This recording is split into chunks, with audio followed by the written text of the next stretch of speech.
Welcome to Go Green Radio, everybody. So glad that you could join us today. Our guest is Bill McKibben. And if you have been following the climate activism movement at all, you know Bill McKibben. He's the founder of Third Act, which organizes people over the age of 60 for action on climate and justice. His 1989 book, The End of Nature, is regarded as the first book for a general audience about climate change. He has a brand new book out, and we are going to be talking with him about it. It's called Here Comes the Sun. And there's so much to unpack here, but I just want to welcome Bill to the show. And Bill, congratulations on your new book, Here Comes the Sun. Well, thank you very much. Even 20 books in, it's exciting to have a book out and see it between hardcovers, I gotta say. Well, as I told you before we started, my husband and I both have a copy, and we were reading it together. And I have to say, it's so easy to read. It's so thoroughly accessible and enjoyable to read. You're really funny. Um, I want to dig in because your book leaves no doubt that solar is cheaper than the cost of fossil fuels. But for those who haven't read it yet, talk to us about when and why that became reality. Sure. So, the development of solar is fascinating. The solar cell is invented in the US in 1954 at Bell Labs in New Jersey. Work funded by millions of Americans dropping dimes in payphones over the years.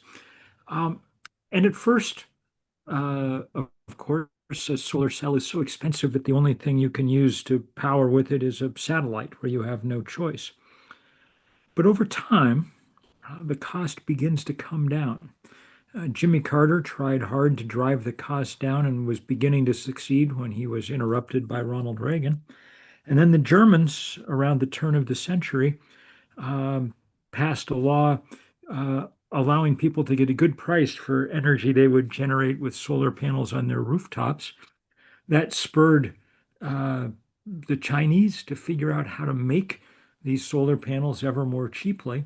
And sometime about 5 years ago, we crossed some invisible line where it became cheaper to generate power from the sun and from the wind than from setting coal and gas and oil on fire.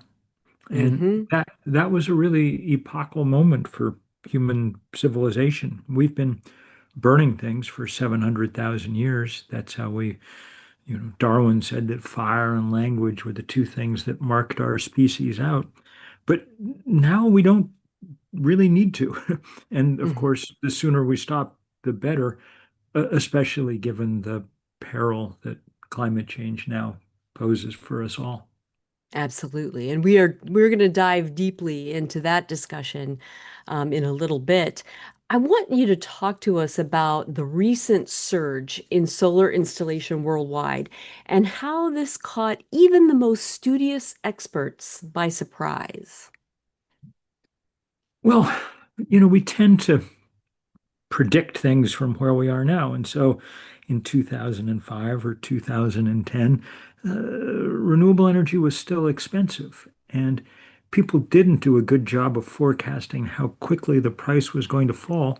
So they were thinking that it would be decades from now before it played a truly enormous role. But that price just kept going down and down and down. The price of sun and wind have fallen more than 90% in the last decade.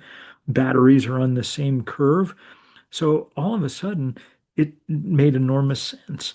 The by June of 2023, we were installing a gigawatts worth of solar panels around the world every day. A gigawatt's the rough equivalent of a coal-fired power plant. Um, that was June of 2023. And by this spring, the Chinese alone were installing 3 gigawatts of solar panels a day, the equivalent of three coal-fired power plants. So it's really been very recent, very rapid, very explosive growth. And the thing that's exciting about that is, that is not something that is easily arrested or stopped, despite politics and things like that we see as sometimes putting a damper on things domestically. When you're talking about this worldwide phenomenon, it's very encouraging to know that that's outside the realm Yep. of much of what we're living through in the U.S. Yes, I that's want true. It's possible they'll be able to slow it down here, but I think not in the rest of the world. I'm thrilled about that. I want to talk about California in a moment. That's where I reside, but I Mhm. want to start with a red state first. Talk to us about what's been happening with solar and wind in Texas. And I want you to specifically talk about how the Biden administration's Inflation Reduction Act helps spur momentum for renewable energy in the Lone Star State. Well, the Biden IRA and a lot of other things got Texans very interested in what was happening with sun and wind and batteries. And they're now installing it faster than any place in the country. Most of that's just down to pure economics. Uh, Texas has a very free market approach to energy planning. If you can Mhm. build it, you can basically connect it to the grid. And and as a result, the fact that this stuff is so inexpensive is driving rapid change, even in the place that's the heart of the hydrocarbon industry. Mhm. Earlier this year in Texas, the fossil fuel guys tried to get the legislature to put the brakes on renewable expansion in Texas, the same way they did successfully in Washington. And in Texas, they proposed really dramatic things, what people were calling DEI for natural gas, a law that would have forced you to put up, if you wanted to put up 5 megawatts of solar, you had to put up 5 megawatts of natural gas. But so many people, especially from rural Texas, just came out of the woodwork to say, don't do this. This is how we fund our school system now. This is how we pay for our old folks' home. That the legislature backed down. And so, at least for the moment, that expansion in Texas continues. And one of the reasons that Texas is so keen on this shift is because it's making their grid much more reliable. The head of the Energy Reliability Council of Texas, which is the oversees the state's utilities, said that he said earlier this summer that he thought their problem with blackouts in recent years was essentially behind them because they have so much clean energy and so much battery storage to see them through when the thermal power plant goes down or something like that. And that's really interesting because just a few years ago, when in the middle of the winter, they lost power, and we saw crazy photos online of people's light fixtures freezing with icicles, coming off Hmm. of them. And the first thing out of a lot of folks' mouths was, well, the wind turbines are frozen solid. I mean, it ended up being that there were frozen natural gas pipes, but a lot of people were quick to say, well, there you go. Renewable energy isn't reliable. The winter shows that. Um, and to have ERCOT coming out and saying that this is actually a great solution is kind of a big shift in a Yes, short amount of time. that's very true. Yeah, yeah. Well, let's get to California because there's a lot of good stuff going on there. And you actually wrote about Mark Jacobson's tweet on New Year's Day in 2024. The state of California used 25% less natural gas to generate electricity than it had the year before. I want you to unpack that for us. Talk about how that was possible and why this makes you so hopeful. Well, California really got on this horse earlier than other places. And truthfully, at the moment, it's not doing as great a job as it should be. And Governor Newsom has made a series of bad choices, especially about rooftop solar.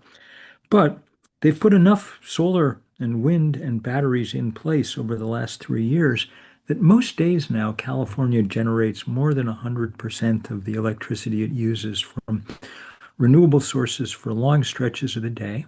That means that when the sun goes down at night, the biggest source of supply to the grid is often batteries that have been soaking up excess sunshine all afternoon. And yeah, the real bottom line, as Mark Jacobson said, was that last year, 2024, California used 25% less natural gas than they had the year before. This year, that number is up to 40% less than 2 years ago. And remember, this is the fourth largest economy in the world, so we're not talking about some kind of minor outlier here. Hmm.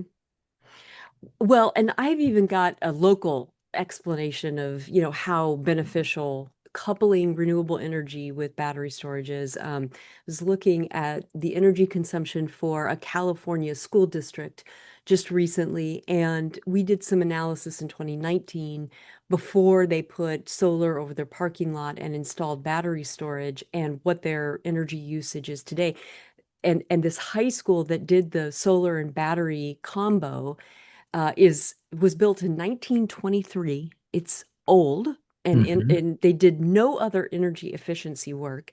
And that high school, which is huge, I mean, it's got 2,500 students or so, is using less energy from the grid than the smallest elementary school in the district now.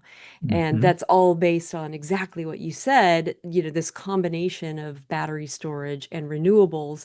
And that's a very microscopic example of the benefit. But when the state does similar, configurations, the savings are immense. You pointed out in the book, Bill, that EV and heat pump sales are on the rise. Why is it important to note that they're on the rise, those sales are on the rise in parallel with the rapid deployment of solar? Well, so this is the thing. Now we're producing lots of clean electricity, and we need to use it to replace the fossil fuel that currently goes in the tanks of cars or into your furnace in the basement. Um, and happily, just at the same moment that the solar panels and wind turbines are getting cheaper and better, so are the EVs and the heat pumps. These are now make complete economic sense for people. An Mhm. EV costs so much less to run over its lifetime, has so many fewer moving parts that around the world people are opting for them in huge numbers. More than half the cars sold in China last month came with a plug. Um, the US, I think, will eventually get there, though the Trump administration is doing everything it can to slow it down. Nonetheless, Ford announced last week that they were uh, having a massive program to retool their assembly lines to start producing $30,000 electric pickup trucks because they know that something like that is going to be what it takes to have any chance of competing with the Chinese in a global market. Heat pumps just make enormous sense. They both heat and cool the air in your house, and they do it with much less energy than a furnace. And and so we've used them for years and Hmm. love them, just like we love the induction cooktop in our kitchen, which is the third Hmm. in this sort of trinity of appliances. You don't need an open campfire in your kitchen anymore, and you should try not to have one because if you do, the asthma rates for your kids go up about 50%. Um, I'm the cook in our house, and Hmm. I can testify that the induction cooktop does an excellent job of getting the job done. I can boil water twice as fast as I've ever Yep. been able to before. It's same here. And in fact, we took advantage of the Inflation Reduction Act and put solar, batteries, and an induction cooktop and a heat pump in our house. And one of the things I noticed about the heat pump is just how uniform and comfortable the temperature is, whether it's warm in the winter or cool in the summer. And our energy bill has dropped off tremendously. And the induction cooktop is incredible. I love it. Well, we've got to take a quick break, but we have so much more to talk about with Bill McKibben. So do not go away. There's more Go Green Radio right after this.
Welcome back to Go Green Radio, everybody. So glad that you could join us and so excited for the guests that we have today. We have the Bill McKibben, one of the most illustrious and well-known climate activists in the US and around the world. And we're so thrilled to have him on because he has a brand new book out that I highly recommend. Both my husband and I read it and thoroughly enjoyed it. It's called Here Comes the Sun. And we're talking about some of the points that Bill makes in the book. And I want to kind of pivot our discussion, Bill, and spend some time talking about the problem that we're trying to solve with solar and wind energy. You make a point of writing that Trump and Biden were teenagers when we started measuring CO2, and that we've only been paying attention to the greenhouse effect since about 1988. Talk to us about what we know about the threat of CO2 and other greenhouse gases, and and talk to us a little bit about this problem that we're trying to solve with renewable energy. Sure. I wrote the first book for a general audience about what we now call the climate crisis, what we then called the greenhouse effect back in the late 1980s. So I've been following this ever since, and I'm sad to report that the things that we said were going to happen back in the 1980s are now happening. Mhm. We're in a period of very rapid rise in planetary temperature, beginning in about again June of 2023, that same month that we started putting up the gigawatts worth of solar panels. That was the month that scientists said we'd recorded the hottest temperatures on the planet in at least the last 125,000 years. And every month since June of 2023 has been the hottest August, the second hottest October, whatever. We're still up on that spike. Um, this is starting to have deep systemic effects. The one that's probably most obvious to us is simply the fact that warm air holds more water vapor than cold, and that allows for the alteration between drought and wildfire in arid areas and flood in wet areas, both of which we see increasing dramatically. But there are deeper, more systemic changes underway now that should really frighten us all. The jet stream, which draws its power from the temperature difference between the equator and the poles, as the poles are melting and that temperature differential is decreasing, the jet stream becomes erratic, wavers, gets stuck for long periods of time that help explain the long stuck periods of weather on either side of the jet stream. The Gulf Stream, the biggest ocean currents in the world, flow 100 times that of the Amazon River. That's beginning to flicker and falter as fresh water pours out of a melting North Atlantic and changes the salinity and density of seawater, which is what drives those giant oceanic conveyor belts. So, at very fundamental levels, things are beginning to break. And what that means is that we have very little time to deal with the crisis that we've wandered into. The Intergovernmental Panel on Climate Change estimates that we need to cut emissions in half by 2030 to have some hope of staying on the timeline that we set out in Paris just a decade ago. Um, and the only thing that's even potentially capable of doing anything like that is the rapid scaling of sun and wind and batteries. So that's the moment we're in, this tremendous race between destruction and repair. We're not going to stop global warming. It's too late for that. What we're playing for is the chance to stop it short of the place where it cuts civilization off at the knees. Even that will be a hard fight to win. But, when we see that California can cut its natural gas use 40% in 2 years, those are the kind of numbers that begin to shave tenths of a degree off how hot the planet eventually gets. And each tenth of a degree moves about another 100 million people out of a comfortable climatic zone and into a world where they may well have to move just because it's gotten too hot or their house is underwater or whatever. So this is critically, crucially overwhelmingly important work right now, probably the most important challenge humans have ever faced. We talk so much about climate change in terms of temperatures and CO2 levels and scientific and technological solutions. But let's spend a moment talking about human beings. Sometimes it's very easy for folks domestically here in the US to think about climate change very abstractly and to feel insulated from what is coming, even as we see, much more furious hurricanes, all that energy that was under the ground and stored carbon and coal and oil and gas, when it's above ground, there's a lot of energy in the atmosphere, and that's what we get. But let's talk about what global warming, I'm not even going to say climate change. I feel like that's the most kosher term right now. But what we're really talking about is global warming. What that is going to cause, what is already causing in parts of the world. And when we say that, human beings will no longer be in a you know, livable space or climate friendly space, what does that really look like on the human level? Well, I mean, you're in California, the Mm-hmm. second biggest city in America. Large sections of it burned to the ground in a week in January. Mm-hmm. That's one thing it looks like. It looks like the wild flooding that we see all around the world. In for our news media, most recently, the trauma and horror of the Texas Hill Country. Mm-hmm. But things like that are repeated every day. A couple of hundred people died in flash flooding in Pakistan this week. Mm-hmm. Um, you know, it looks like heat waves that are so hot that people can't really be outdoors in the middle of the day. And so it looks like farmers trying to do their work at, 3 and 4 in the morning and after sunset. Um, it it it looks like it looks a little like hell, Mm-hmm. at least it's of a similar temperature. Mm-hmm. I used to be in the U.S. Navy, and many of my listeners know that that was my first job out of college, is being a legal officer in the Navy. And for years, the military has had plans to address climate migration, and climate refugees. And I wonder if you might talk a little bit about that expected phenomenon when it comes to climate change About Say again about the phenomenon of of human migration yeah and climate refugees. the UN estimates that if we let the temperature go up 3 degrees, which is 2060, 2065, something like that on current trajectories, that's probably enough to produce somewhere between 1 and 3 billion climate refugees on this planet. Um, I mean, we've seen what kind of discombobulation of our political system happens when a million or two refugees show up at our border, the ugliness that it produces, the way it brings out the worst sides of all of us. Multiply that by 1,000 and try to imagine what kind of world we're living on. Um, we're going to have to figure out how to let people move from their places because some of that is already baked in the cake. But we have to try and slow it down so it's not one human being in three that's on the move. Hmm. Absolutely.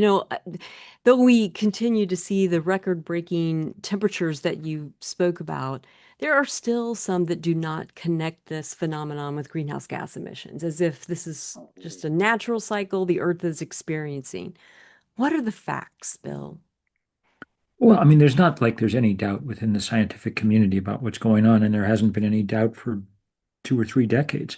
I mean, this is as well understood science as it's possible to get.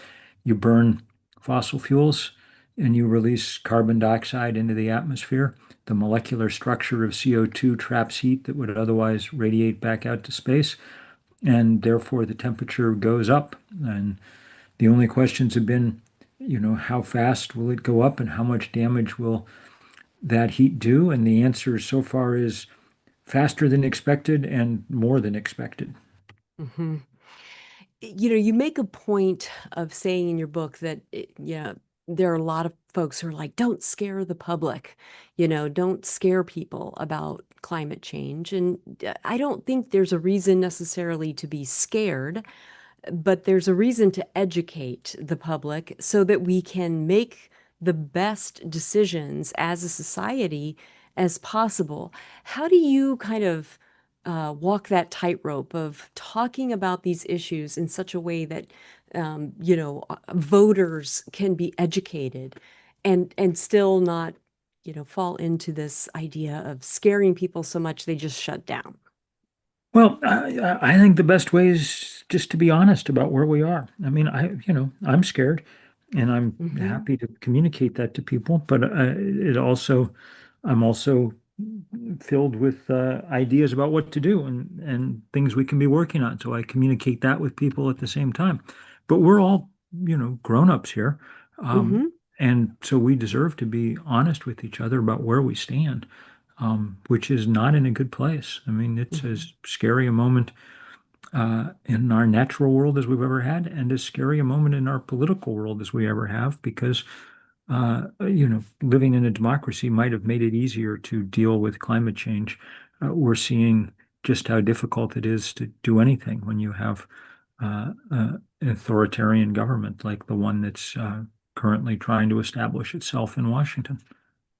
And yet, in your book, you make the point over and over again that, you have hope, that what you're seeing in terms of renewable energy installation rates and paces gives you hope. Talk to our listeners about that hope so that we can kind of pivot from, looking climate change directly in the face to, all right, there's something that we can do about this, and there is reason to be hopeful. Well, I do have hope, but it's not, hope for salvation. It's hope that we can make some real progress. And that hope will only be realized if we actually work hard on it. As the Trump administration's making clear, we're going to have to push very hard to get any of the things that we need, which is why at some point we'll probably should turn this discussion towards our work at Sunday, coming up in a couple of weeks, which is the biggest effort yet to try and drive home the message that there's a different possible future. Absolutely. We're going to take a quick break, but when we come back, we're going to be talking with Bill about some of the common questions that people have about the deployment of renewable energy and what the truth is. So don't go away, folks. There's more Go Green Radio right after this.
Welcome back to Go Green Radio, everybody. So glad that you could tune in. We're talking about an incredibly important topic with an incredibly important guest. Bill McKibben is with us today. He's got a brand new book out. Please get a hold of it. It's called Here Comes the Sun. Pretty easy to remember. We love the Beatles song, but it is a fantastic read.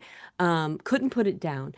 I want to get into some of the meat that you had in your book, addressing some of the common questions, maybe misperceptions about the feasibility of a quick transition to solar and wind. The first one is, can we afford it, Bill? And by we, I mean the global community, even impoverished countries. Yeah, for impoverished countries, it's the best news ever because if you're a poor country, um, 80% of the world lives in countries that have to import fossil fuel. And that's the thing that makes countries go into debt, that gets their balance of payments all out of whack, that gets them in trouble with the IMF, so they have to impose austerity budgets. It's always about the fact that they have to pay for the next shipload full of oil that's out there swinging at anchor in the harbor. Until they write a check, it doesn't come in and their generator doesn't turn. Um, that can be over now. If we can just figure out the financing to get the first round of solar panels and windmills put up, then these countries no longer have to keep paying over and over and over again for energy. The sun is happy to deliver it for free. And that's a remarkable, remarkable bargain. Mhm. That's why Indonesia last week announced plans for 100 gigawatts of solar over the next 5 years. Um, and it's why development's happening fast in places like India. 5% of India's GDP is spent importing fossil fuel. Think of the number of hospitals and schools and roads you could build with that money if you weren't wasting it on something that the sun is happy to provide to you for free. Mhm. That's revolutionary. That kind of makes your mind explode because that's such a huge shift in the system. There's a lot of shifts like that when you really start thinking about this. I mean, climate's the reason we have to do it, but there are a lot of other remarkable things that happen when you start to do it. For instance, Jill, think about what the geopolitics of our planet would have looked like over the last 70 years if oil was of relatively trivial value. Think how many wars we wouldn't have fought, coups and assassinations and terrorism and on and on and on. Humans are good at, figuring out how to fight about lots of things, but even humans will be hard pressed to figure out how to start a war over sunshine. Mhm. Well said, Belle. That's and I remember when I was in the Navy, we used to talk about what a great day it would be if we didn't have to care about what happened in the Straits of Hormuz. And that'd be a big load off the US Navy and a big expense off of US taxpayers if we did not have to worry about the oil coming through there. Um, Another question that a lot of folks have is, does the earth have sufficient raw materials, these rare earth minerals that we keep hearing about? Do we have enough to create all the hardware and all the infrastructure that we need for a clean energy world? Yeah. I mean, this was one of the things that people worried about, but humans are good about finding supplies of stuff when they Hmm. become valuable. So it turns out there's, for instance, a lot of lithium out there. We should try to mine it as humanely and environmentally responsibly as possible, but we're not going to run out. And truthfully, we may not even need as much of it as we think because day by day, people are coming up with interesting substitutes. The new Chinese cars this year, a bunch of them, new models featured sodium ion batteries. Sodium, salt is the, I think, fifth most common element on the planet. So we're not going to run out of that anytime soon. That's a fact. That's a fact. And even the Salton Sea here in That's California, they're right, is talking about, yeah, finding lithium there in the brine. The yeah. the point is that the the change here is remarkable. If you go and mine some lithium, however you mine it, you then put it in a battery where it does its work for 25 years. And if the battery degrades eventually, you can easily, and we now do, recycle those batteries to get the valuable lithium back out and start over again. If you go mine some coal, you just set it on fire and then you have to go mine some more the next day. Mhm. A way to picture this in your mind is that a boatload carrying a shipment of solar panels, say from China to the US, those solar panels over their lifetime would produce about 500 times as much energy as a boatload of coal going the same place. Um, that's the kind of change that we're talking about here. That that is those are big numbers, and that Yeah. is remarkable. That's a great way of putting it. And that's one of the things I love about the book. It's the way that you help us visualize the change that we're talking about. It's very rich in those types of comparisons between what we currently lean into in terms of our energy consumption and what we could be looking at with renewable energy. You talked about recycling, and there has been a lot of pushback, um, largely funded, I think, by some, companies that are invested in, you know, fossil fuels. But, talking about what to do with wind turbines and solar panels at the end of their useful life, I'd like for you to spend a little more time talking about the reality of what we can do at the end of the life of these pieces of hardware. Yeah, it turns out that, it's relatively easy to recycle this stuff. Recycling is a problem when things are extraordinarily low in value. So, we don't, people, plastics industry can pretends that people are going to recycle plastic, but it's hard to do and no one does. Um, but something like a battery or a solar panel is filled with valuable stuff. And so there's great incentive to figure out how to recycle it. And then we have big plants already in this country to do just that. What's really remarkable is because solar panels, say, get more efficient with each passing year in their design, the stuff that's in my solar panels from 25 years ago, if I were to take them down now, they're still working fine, so I won't. But if I were, one solar panel would yield enough silver and boron and whatever to make 7 or 8 solar panels now. So it's better than recycling. It's not a kind of circular economy. It's almost a sort of Mobius strip. It's really, really interesting. Well, and you mentioned in the book a plant that's, I believe, in Nevada that is up and running by the former, is it CTO of Tesla? As usual, there's lots of Tesla executives that have got tired of Elon Musk and spread out around the world to do interesting things. Absolutely. Yeah. I hear a lot of people talk about the footprint of renewable energy. And I want you to talk to us about whether or not we have enough land. It almost sounds like a silly question, but in some people's minds, that is a real barrier for them, thinking Yeah, that perhaps we don't have enough land for renewable yes, energy. it's true. People do think that. One of the ways to reassure them is to point out that we don't need to cover all our land with solar panels. Mark Jacobson at Stanford, the kind of expert on all of this, says a couple of percent, probably less land than we currently use for oil and gas drilling. But even when we use land for this, it's not like we're only using it for this. I was in a cornfield in Illinois last summer, to give you an example, where the farmer was putting in solar array. So he was looking at showing me 1 acre of corn that was growing, and like half of all corn in this country, it was going to be used for ethanol. And he said, there's enough ethanol in that acre in one year that it'll drive my Ford F-150 about 25,000 miles. But if I cover that same acre in solar panels, it produces enough electricity to take my Ford F-150 Lightning, the EV version of the same truck, not 25,000 miles, but about 700,000 miles. The Mm. increase in efficiency and the land that you could free up from pointless exercises like growing ethanol is enormous. And then he went on to point out that the solar panel only took up about half the land.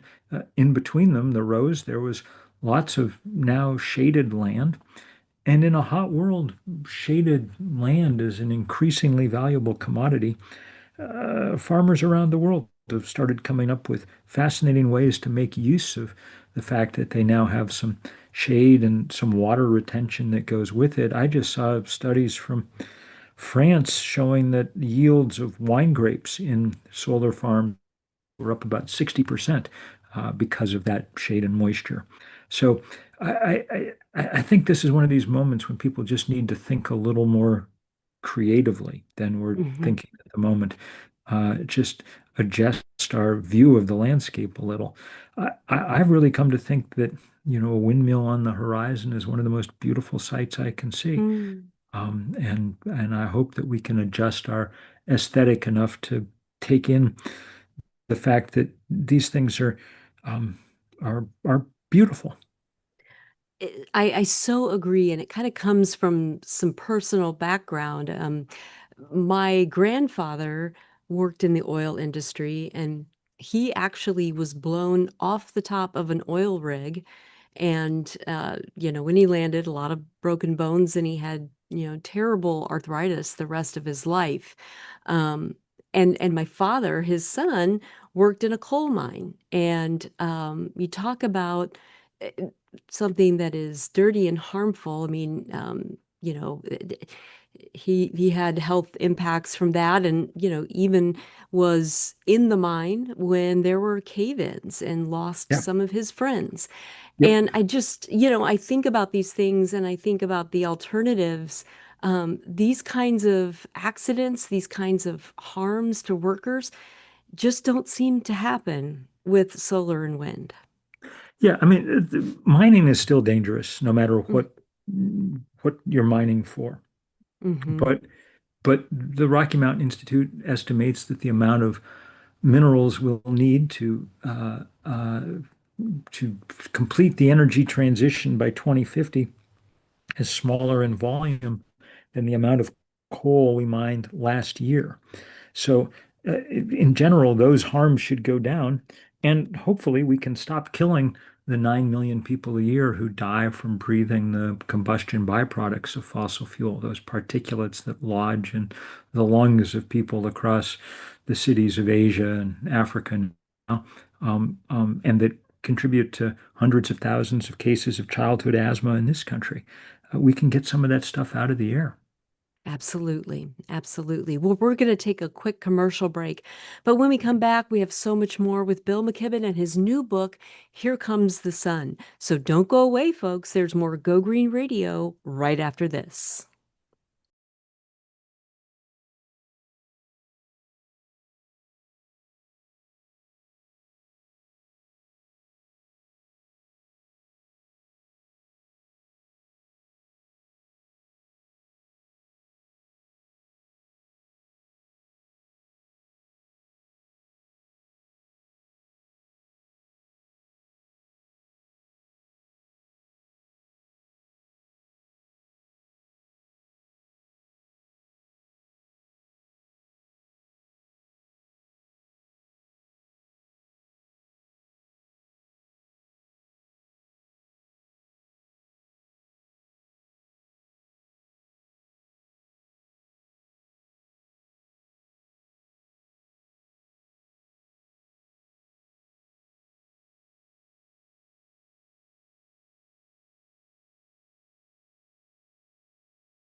Welcome back to Go Green Radio, everybody. Our guest today is Bill McKibben, and he's got a brand new book out that is a must-have. It's called Here Comes the Sun, and we've been unpacking some of the points that he makes, but there's so much more that you're going to want to read in his book. So definitely get yourself a copy of Here Comes the Sun.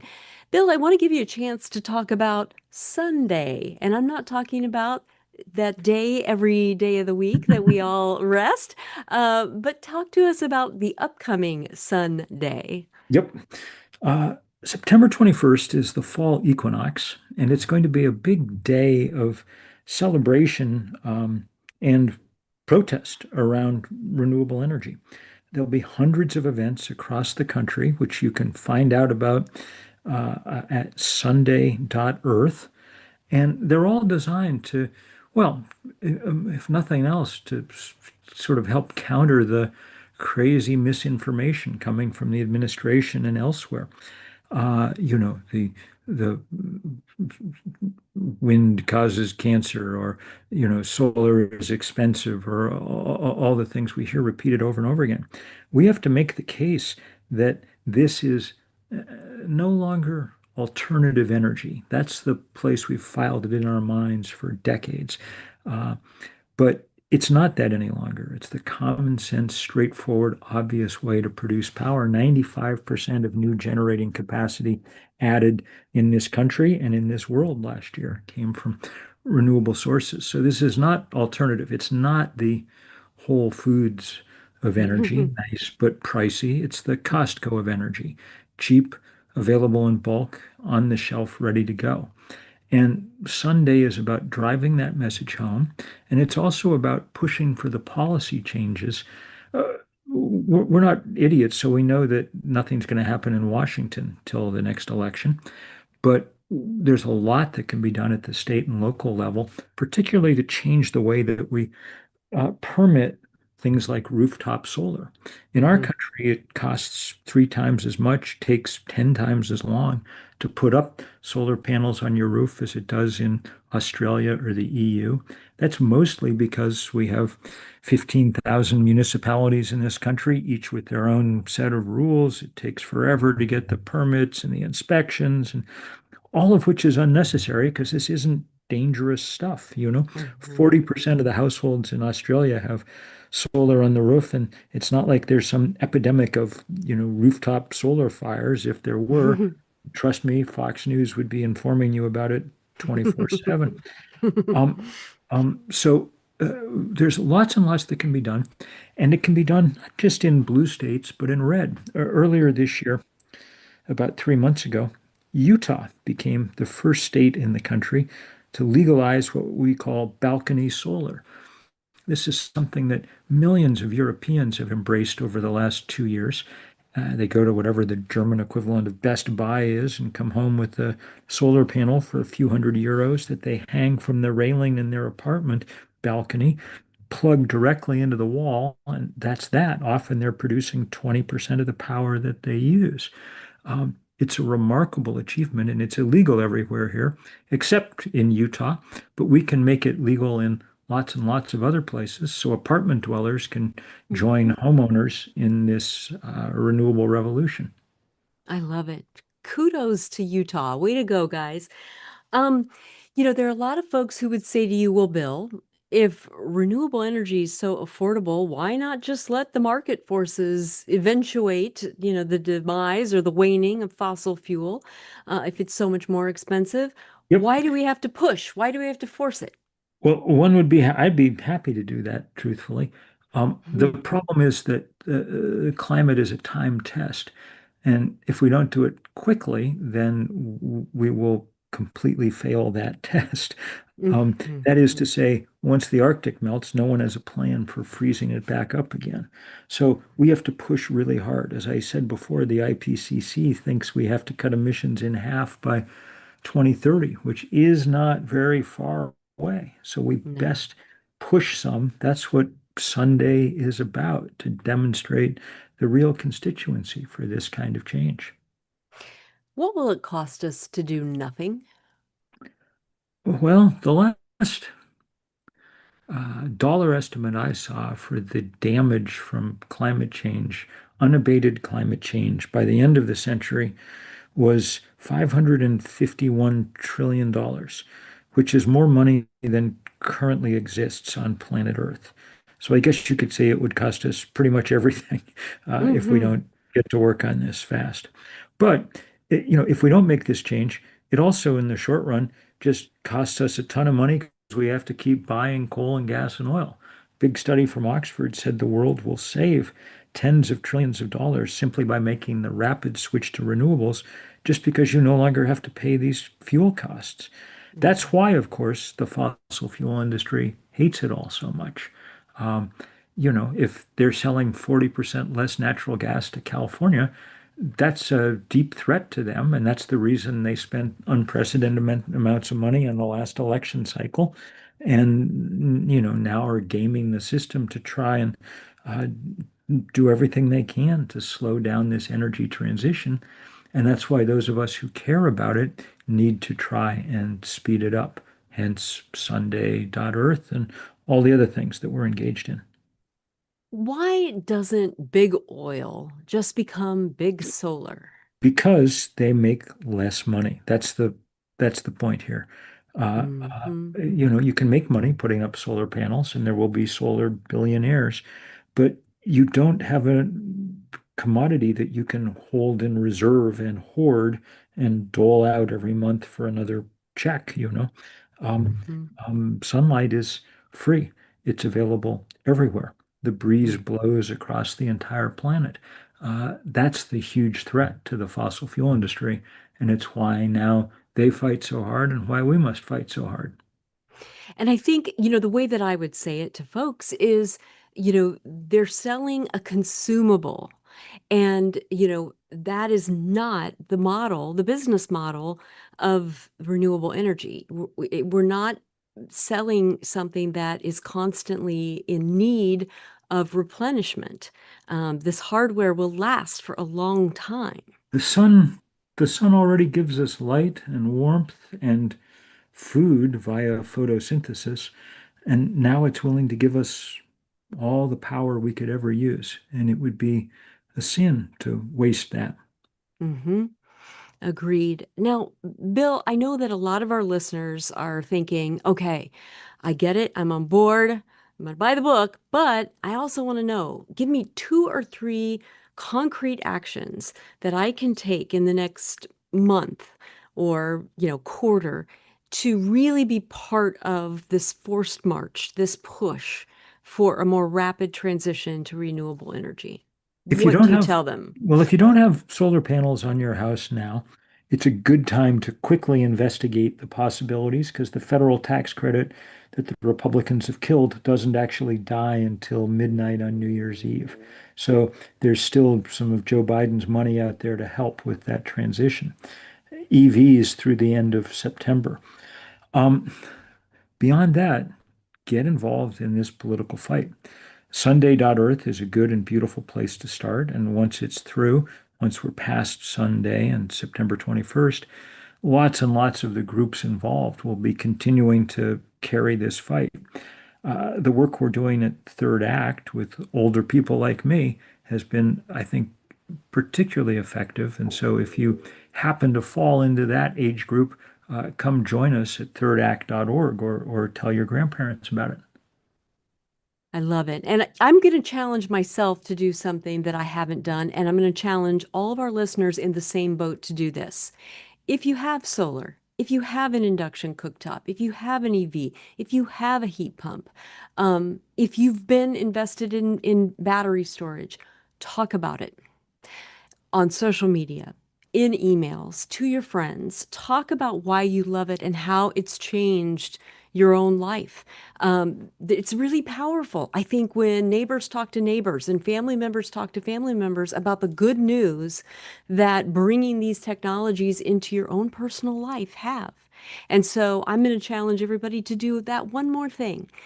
Bill, I have loved talking with you this hour. Would love for it to go on all day, but we are at the end of this episode of Go Green Radio. I want to thank you for your life's work. I want to thank you for this new book, Here Comes the Sun, and thank you for being on Go Green Radio. It's been a pleasure. Jill, I've enjoyed it immensely. Thank you for all your hard work over the years, and on we go. On we go. Thank you to all of our listeners for joining us. We'll be here next week, same time, same place with more Go Green Radio. Until then, have a wonderful week and do something in your life to go green.